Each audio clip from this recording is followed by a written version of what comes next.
రానా Naidu web series review. రానా గారు, victory Venkatesh గారు నటించిన ఈ వెబ్ సిరీస్ 8 ఎపిసోడ్స్తో ఉంటుంది. ఒక్కొక్క ఎపిసోడ్ 40 నిమిషాలు ఉంటుంది. ఇది నెట్ఫ్లిక్స్లో స్ట్రీమ్ అవుతుంది. ఈ వెబ్ సిరీస్ స్టోరీ ఏమిటి అంటే, రానా నాయుడు అలియాస్ రానా గారు ముంబైలోని రిచెస్ట్ పర్సన్స్ ప్రాబ్లమ్స్ సాల్వ్ చేస్తూ ఉంటాడు.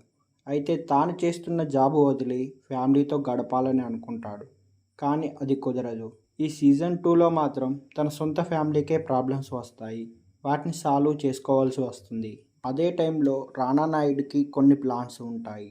అసలు ఈ మూవీలో రానాకి ఎలాంటి ప్రాబ్లమ్స్ ఎదుర్కొన్నాడు, అసలు విలన్ని ఎలా ఎదుర్కొన్నాడు అనేది మనం సిరీస్లో చూడవచ్చు. రానా నాయుడు కొడుకు కిడ్నాప్ అవుతాడు.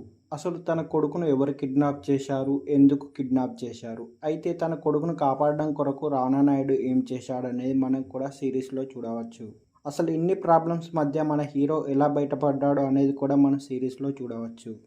ఈ సిరీస్లో ప్రతి క్యారెక్టర్కి ఒక ఇంపార్టెంట్ అనేది ఉంటుంది. ఈ సిరీస్లో వెంకటేష్ గారి క్యారెక్టర్ కొద్దిగా తగ్గిందని చెప్పవచ్చు. రానా గారు లేనిది ఈ మూవీ లేదని చెప్పవచ్చు ఖచ్చితంగా.